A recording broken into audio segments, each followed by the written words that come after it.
Revenge is the theme of episode 13 of Cinema and Cocktails, starting off with Joel Edgerton and Jason Bateman in a film entitled The Gift. With enough tension, it could snap a steel chain.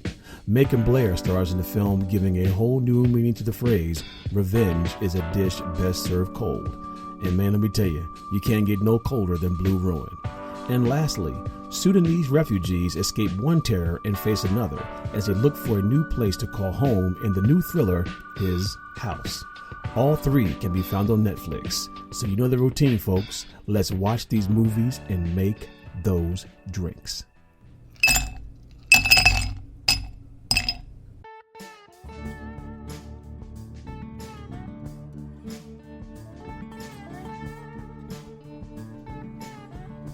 Dearly beloved, avenge not yourselves, but rather give place unto wrath. For it is written, vengeance is mine. I will repay, saith the Lord. Romans 12:19. Hey, be honest. When I said dearly beloved, you thought I was getting ready to launch into the opening riff, right? Dearly beloved, we have all been gathered here today to get through this thing called life. You thought I was gonna do that, right? You thought I was gonna, yeah, man.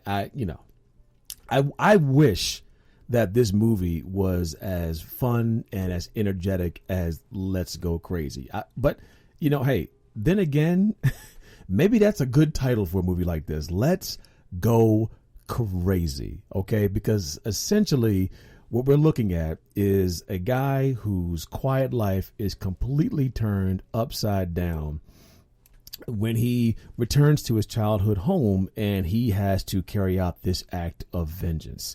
So, I mean, Macon Blair, hey, dude, he played his tail off, giving a very, very convincing portrayal of just a young man who is tortured. So, real quickly, I already gave you one of the lead actors, Macon Blair. He plays Dwight. The other, I guess you could say, lead actor in this kind of story is Amy Hargraves. She plays Sam. And Devin Rattay plays Ben Gaffney. Now, Macon Blair, you may have seen him in Logan Lucky, possibly in Hold the Dark. I know he definitely was in Gold with Connie Wright, and he was in something called The Green Room as Gabe. Amy Hargraves, I remember her back when she was in Michael Clayton. She was the young woman that kind of smiled and reached her hand across the table and, shook Tilda Swinton's hand in the interview. She was also in 13 Reasons Why. She played this really, really interesting kind of provocative role called in a movie called How He Fell in Love. It was about this young man who kind of falls for this older woman, and the older woman is having an affair. It's kind of spicy. It's very interesting. But most of us know Amy Hargraves from her role on Homeland as Maggie Matheson. Devin Rattay plays Ben Gaffney, as I mentioned before. He has been in Home Alone. He's been in R.I.P.D. and he's been in Masterminds. And he was also, he's kind of bumped around a little bit with some other notable small-time film role appearances and also some TV roles. But let's go ahead and push off from there because this film is all about Macon Blair and Dwight. Okay? Now, Dwight, when we first see him, in the beginning of the movie, it's like completely jarring, right? He's homeless, he's living in a car, and you're sitting there wondering, how did he get to this point?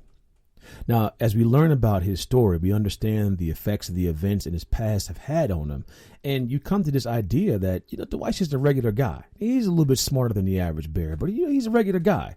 And you can tell that by just the way of his interact. He's a little bit socially awkward, but you can tell by his interactions with his sister and with the people he kind of talks to, he's a relatively shy guy, really kind of awkward and unsure. His only real lifeline is his sister, who's played by Amy Hargraves. Everyone else, even his buddy, Ben Gaffney, they don't even really seem to be that important to him. And by the end of the movie, I can't really tell if Dwight is a different man.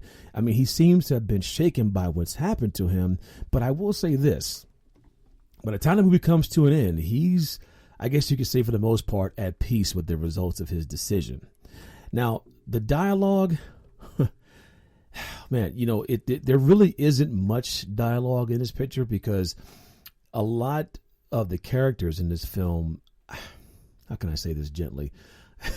I don't want to say country folk don't have much to say, but they're not ones for using $5 words. You know what I'm saying? They're not going to sit there and have these long stream of consciousnesses or these like soliloquies or whatever. They kind of say what they mean and mean what they say. But I will say this. The dialogue presents its own interesting role in this particular movie. Since you really don't know what has happened, every time Dwight speaks, or when Ben speaks, or his sister speaks, you like hang on every single word that they're saying because you're trying to piece together the story. So, while the dialogue, it really isn't much to write home about, it does provide an interesting line of a view as to not a view, but it's an interesting way to kind of. Whereas I put like this, sometimes when you hear dialogue, you're looking for like a punchline, a witty one-liner, or something that you're going to remember for the rest of your life. That's most of the times kind of what dialogue is, because technically it's not really speech. But there are other times where dialogue can convey plot points, or they can convey exposition. And I think what this dialogue does, it really tries to help convey some of the exposition as to what's happened to Dwight. Now, as far as what's happened to him, that kind of is where the conflict arises from. It essentially is Dwight versus the Clelands. And who are the Clelands, you ask? Well, you watch the movie, you'll find out. But I'm not going to tell you who the Clelands are. But something happened in his past between Dwight's family and the Clelands family that must be corrected. And ain't too much else to it besides that. Dwight is going to even the score with this family. And the only questions regarding this conflict is why. Now, the plot type of it, when it comes to the plot, for me, I kind of thought of it as not a golden fleece story, but I do think it is kind of like a journey that Dwight is going on. I have to agree that he is on a quest for peace. Now, the question is, how does he go about getting that peace? Now, whatever has happened to him, it has completely thrown him off track for most of his life. Well, not most of his life, but the last couple of years of his life.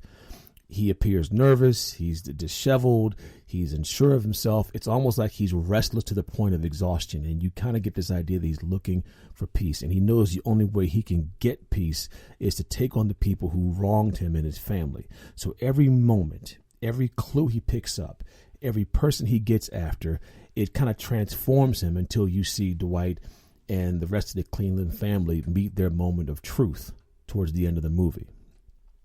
Thematically, there's definitely a redemptive theme to this film, as Dwight is trying to let go and release himself from the family, and not from the family, but from the pain that has been caused to his family in the past. And the only way to get over this redemption is to have essentially pure revenge. And you hear it mentioned a few times inside this movie. You could also say thematically that this movie is a film about love of family. Okay. And because the one thing that Dwight is fiercely loyal to is to his sister, and he's definitely fiercely loyal to his nieces.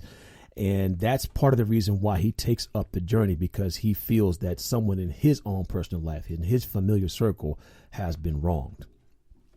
Structure of the movie is very well balanced. In the first act, we see that someone has been released from jail, which kind of, launches Dwight on his journey. Dwight then commits some acts of violence, which activates the situation even further. About midway through the film, he is continuing to hunt for those who are involved. And then finally, in that third act, the revenge is exacted. Now, this movie was written and directed by Jeremy Saulnier. He has a knack for doing really tough, raw, gritty types of films that I guess you could say stretch the human condition. He did a couple of episodes in True Detective.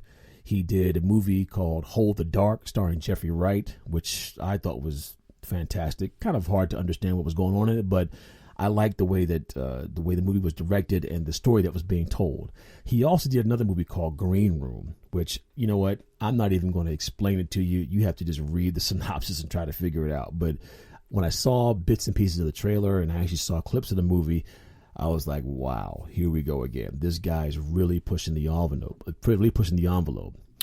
Now, Sawyerné, he really captures that essence. And it's really almost like a question that he's asking you as the viewer. What are we willing to do to each other as humans?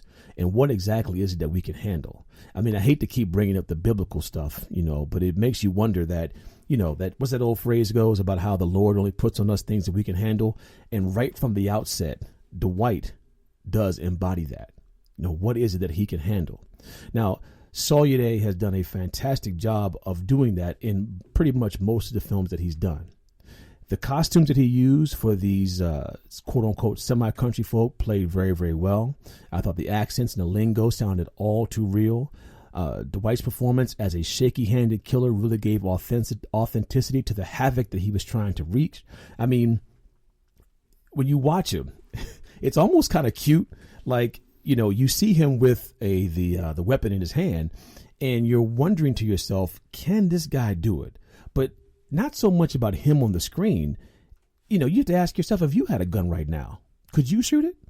Would you be able to shoot it straight? Would you really be able to take someone's life? I mean, we all talk a tough game about how to handle ourselves. And, if I was in this situation, I'd just go ahead and shoot him, or X, Y, and Z. But, I mean, if you're really faced with the opportunity where you had to kill somebody, I mean, man, you probably would be as nervous as Dwight was in this movie. So Sawyerné does a great job of putting you into the shoes of Dwight when he's sneaking around and trying to stay alive, yet exact his revenge, allowing like the suspense of scenes and different situations just simmer until the violence just explodes all over the screen. Man, that sounded kind of erotic, didn't it? Whew. We have to edit that part out of the podcast. Anyway, the mood of the film is kind of despondent. I mean, homelessness, death, murder. I mean, Dwight is just a tortured soul. Okay, but you root for him. You want him to succeed. You want him to get the people back who threatened him and his family. You want him to find that peace. So there's this constant kind of like, this push that you want to see him eventually overcome the odds. The angles and the camera and seeing a lot of the action through Dwight's eyes really created a whole nother sense of tension and desperation. And the editing of the story and the way it's shot, it just kind of moves from scene to scene. It gave the movie a really, really good pace. The story never, ever felt rushed, even though you couldn't wait to see how it was going to end. What worked for me in this picture was a completely, totally unsettled, raw, gritty prospect of getting someone back in the worst way. I mean, Dwight being kind of like a total rube, just weak, but he had enough gumption in him to follow through on his word. Now, what didn't work, I'm kind of a flashback kind of guy, so I would have liked to have seen something that would have given me a window into the background, but I guess that's part of the storytelling genius. You don't really know what happened. It really is kind of a he say, she say kind of thing. So you're always trying to figure out, was Dwight's actions really justifiable? The film is rated R. Why? Man, because of the violence that is wrought upon the screen. And when it comes to the good old-fashioned Aristotle index, man, there are no unconvincing impossibilities. I mean, this movie was about as real as you could possibly get. I guess the one thing that I would question is, with all the, I guess you could say, madness and craziness going on, I'm surprised there really wasn't any like police involved. I will say that was kind of like a slight omission. So, but hey, again, that's just me. IMDb gave it a very robust rating of 7.1. Rotten Tomatoes gave it a scintillating 96, and the audience score gave it a very, very strong 79. For me, the Cinema and Cocktails podcast rating, I had to give it a 4 to 4.5 out of 5 remotes, man. The suspense of this film feels all too real. Watching Dwight, reminded me about that old school phrase about how real bad boys move in silence. Loud talkers and guys in the club and yellers and screamers and make all those threats, those guys don't scare me. It's the guy sitting quietly in the corner sipping on his beer while all the chaos is going on. That's the guy that scares me, because he's the one who's going to wreak havoc on everybody else. So, the inevitability of the outcome in